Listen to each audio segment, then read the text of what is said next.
Good morning, everybody. Thank you for coming today. My name is Lawrence Benito. I'm the Chief Executive Officer with the Illinois Coalition for Immigrant and Refugee Rights. We're here today to talk about the impact of the state budget on immigrant communities. We're releasing a report on a survey that we did with our member organizations laying out the impact of the budget cuts for immigrant communities. I just want to begin by saying, we understand the weight of what's going on down in Springfield around the state budget, right? We know that there are not going to be any easy fixes to this. It's going to require a combination of revenue enhancements, smart investments, but also responsible cuts. Now, we know that this has been decades in the making, and it may take years to fix, but we are interested in working with the governor and members of the General Assembly to find solutions to our current state budget. Our basic message today is that funding immigrant communities is a good investment. And we know this because if you look at some of the statistics, for example, 40% of the Fortune 500 companies were started by immigrants. Right? You look at companies like Google and Yahoo and Intel, all started by immigrant entrepreneurs. Close to home in Chicago, immigrants are 30% more likely to start businesses than native-born folks in this city. Immigrants come to succeed. We know this, right? Many people in this room know the story of immigrants and the stories of earlier generations of immigrants coming to this country for a better life for themselves and their families. So we know immigrants make an outstanding contribution to the vibrancy of this state, both culturally and economically. If you just look at Little Village's 26th Street, right? Second highest grossing shopping district in Chicago, behind only the Magnificent Mile. But you can look at just about any street in any neighborhood. 18th Street in Pilsen, or Argyle Street, right, in the Chinese and Vietnamese communities. Foster Avenue, Korean community, Devon Avenue in the Indian and Pakistani community, all contributing to the state, to the economy, and to helping our city and our state move forward. Immigrant integration adds much needed dollars to the Illinois economy. On average, legal status adds nearly $2,000 to an immigrant's annual wages and nearly $7,000 for those who achieve citizenship. As the report makes clear today, accessing the programs that provide these opportunities requires the work of Illinois' immigrant serving organizations, which rely on the 0.1% of the state budget that the 6.67 million immigrant services line item represents. Now, we know immigrants make up 13% of the state population, but are overrepresented in this economy. So while we're 13% of the state population, we're nearly 18% of the state's workforce. While we're 13% of the state's population, we're nearly 15% of all owners of businesses in the state. So our basic message here today is cutting investments which provide five-fold returns is no way to solve the state's problems. It will only exacerbate them. It's penny wise and pound foolish. And so again, our message to the governor and the General Assembly today is Latino and immigrant communities are essential to Illinois and moving our economy forward.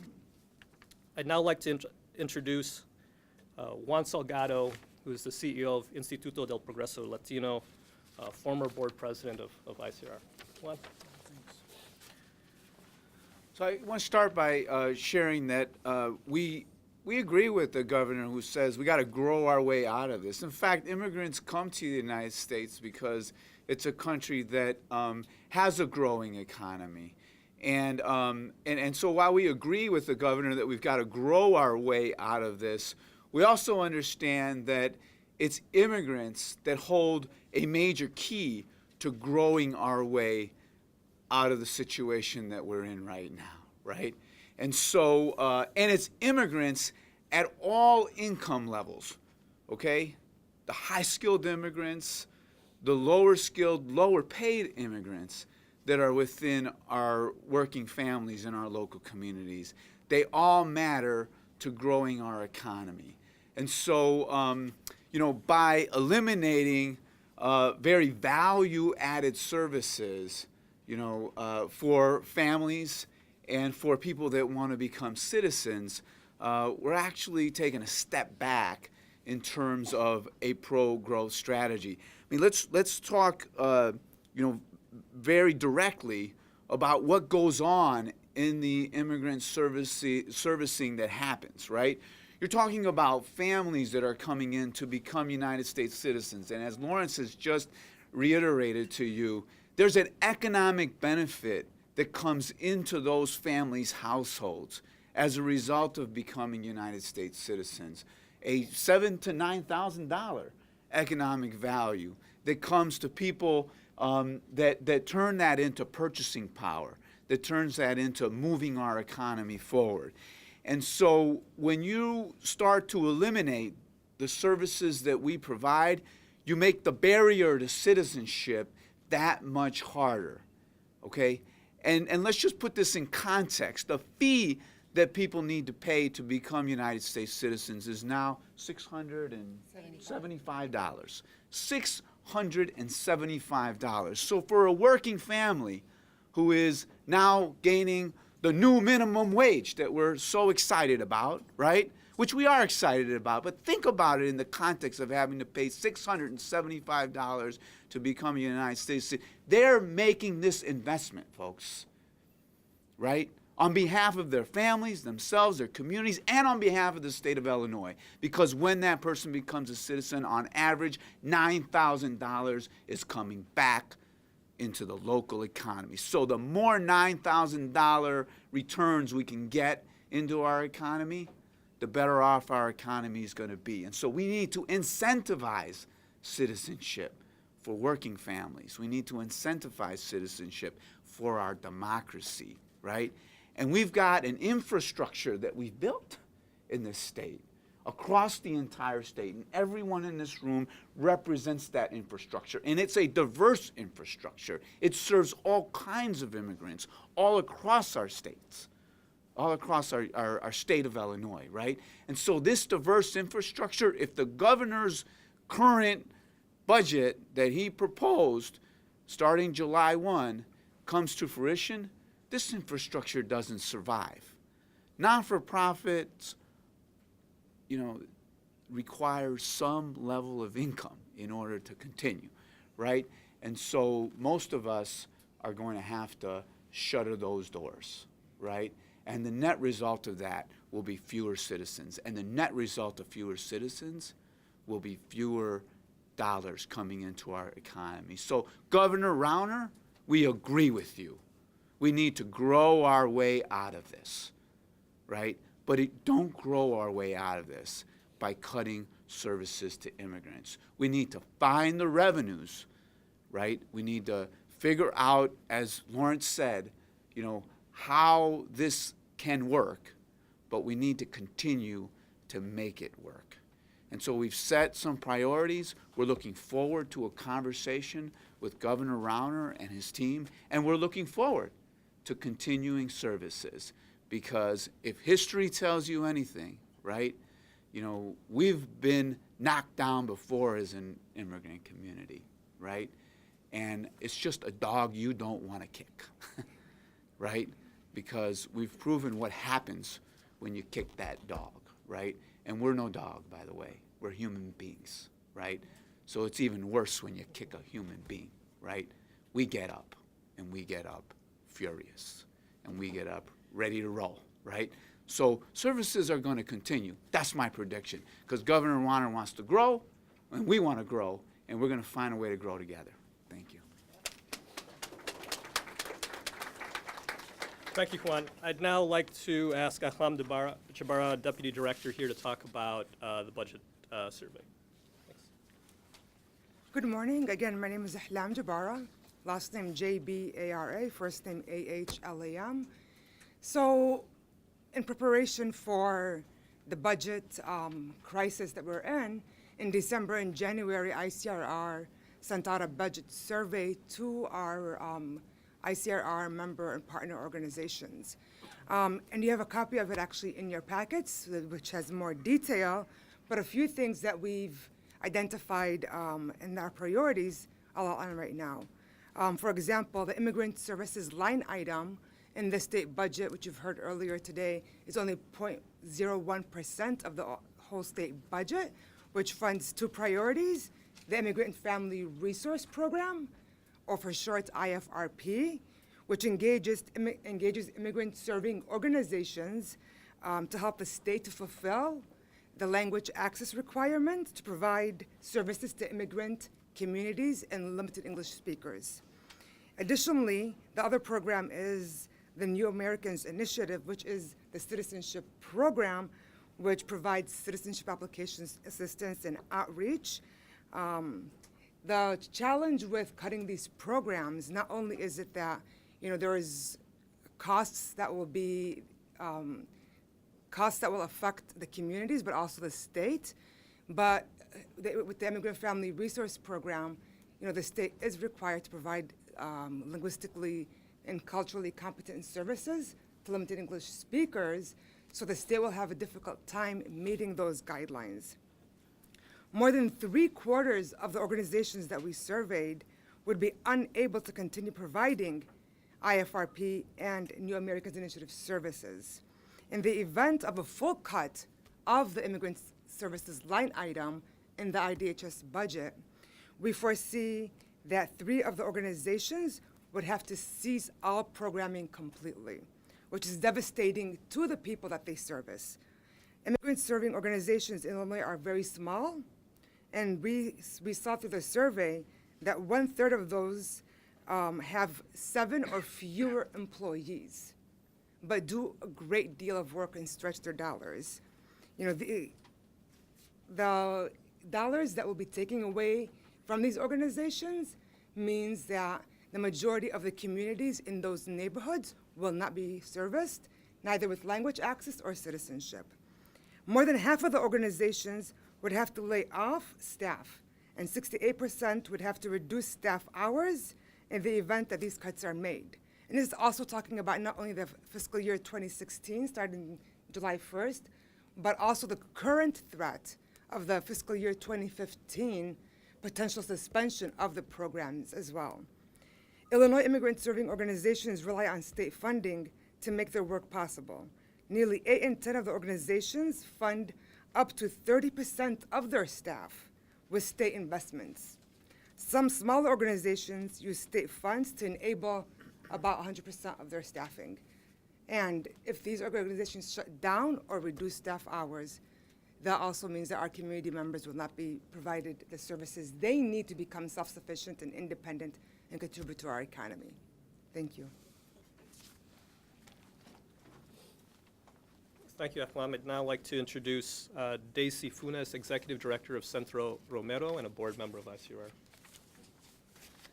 Well, thank you. It is a sadness when we receive this information that the budget has been cut for the immigrant line item has been cut for us. As an institution, Centro Romero is impacted, will not be able to provide 2,000 family members at Centro Romero with those services. That's the impact. 2 people from our staff will have to be laid off. Not only Centro Romero not going to be able to provide the services, but in Centro Romero, the story is that a client comes to Centro Romero, Maria have lost all of her services. Centro Romero were able to translate all the documents, accompany her to the IDHS office in making sure that she received all the services. Now she have subsidized housing. She's taking classes for the citizenship, but also she received the new American Initiative will help her to go and not pay any penny to become a U.S. citizen. That's the story of every day that happen at Centro Romero. The organizations they receive this program help a lot of the income families to become U.S. citizens.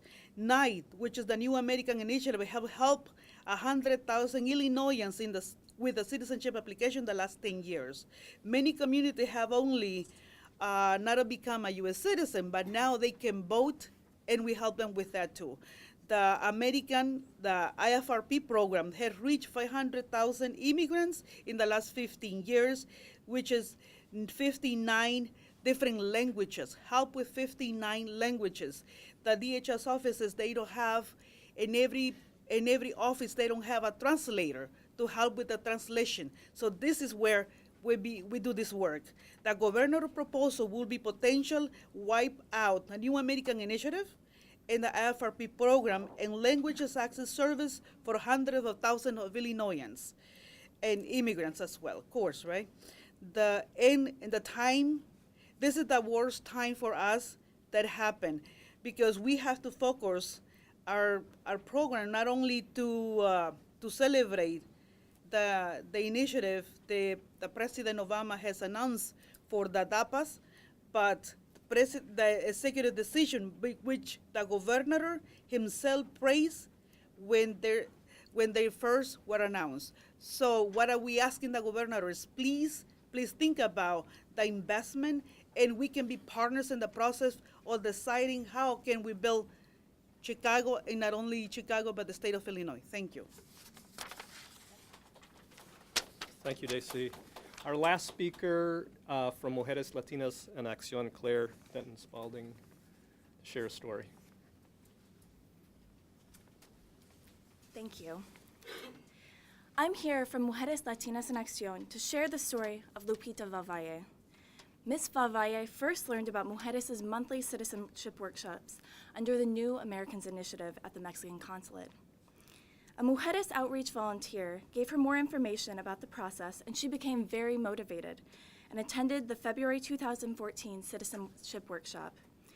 She took her citizenship exam on July of 2014, and 3 weeks later, she took an oath to become a U.S. citizen.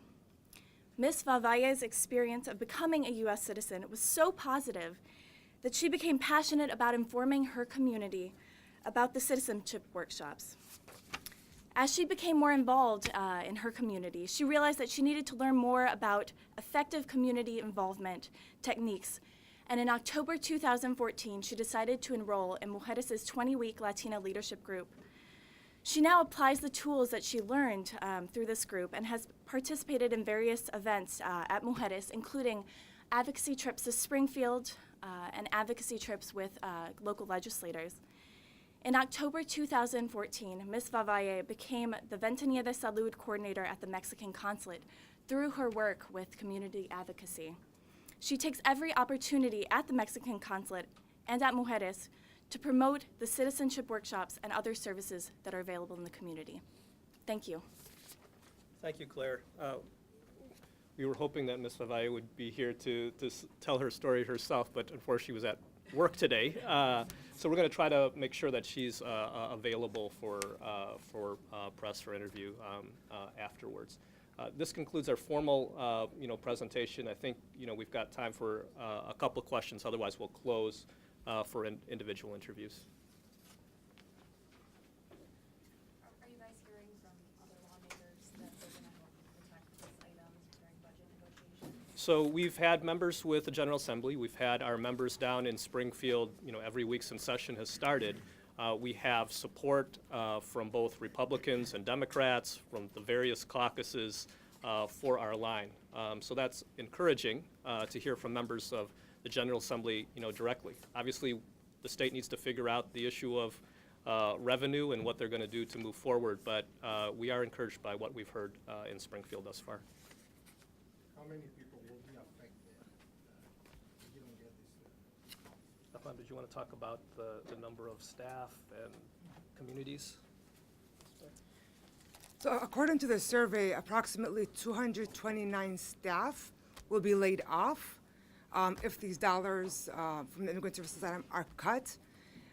Community members, in terms of citizenship applications, we process approximately anything between 12 to 15,000 applications per year.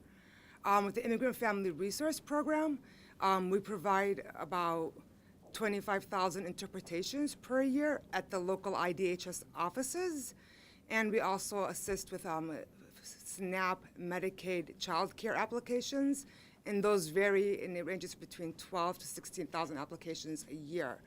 So even if other programs continue, the fact that, the communities we serve are limited English speakers, and not having the English language skills will prevent them from accessing these programs. So in total, I think it's about 67,000 to 80,000 a year will be affected. And can I ask you about those numbers? 12,000 to 15,000 people helped with citizenship applications. Do the preponderance of those applications end up being completed and filed and result in citizenship? These are the filed applications. Filed applications. It's not including pending applications, it's filed So applications. most of these people turn into citizens? Yes, yes. And what, do you know what percentage that represents of the overall people who become citizens in Illinois? Because some people don't go to a community group, they just go right to a lawyer. and That's they- right. So what, is it half of the people or? About a third. Fred knows those numbers. It's about a third of the total population. And it- Numbers are all in the report. we can get those. We can get those to you. numbers to you. Are they in the report? Those numbers that you just gave us? The numbers are, the report is only focusing on the organizational impact, but we can get you the community impact separately. So the last one you said was 60 to 70,000 Total a year, total what? individuals that would be affected.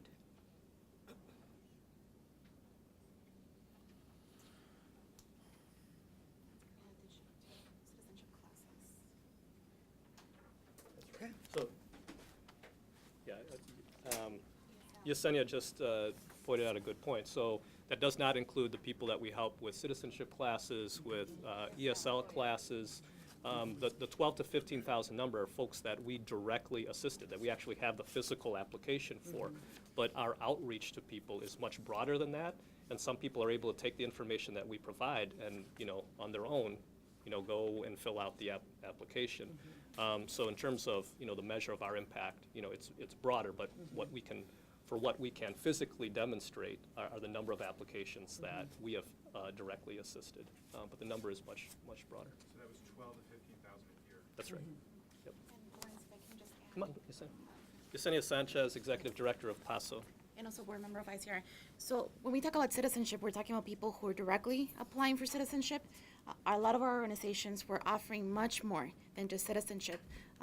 For example, at PASO, through Instituto del Profesor Latino, we're also offering citizenship classes, which people do not have the ability to obtain locally. Those citizenship classes in a month will disappear. A lot of organizations are also providing ESL, which not only enables a person to be able to complete the citizenship process, but it's providing them the English skills that they're going to need to get better jobs, better opportunities. Those classes will also be gone. So we're seeing, as we're talking about citizenship and the outreach programs, we're looking at this a broader, large-scale impact in the communities.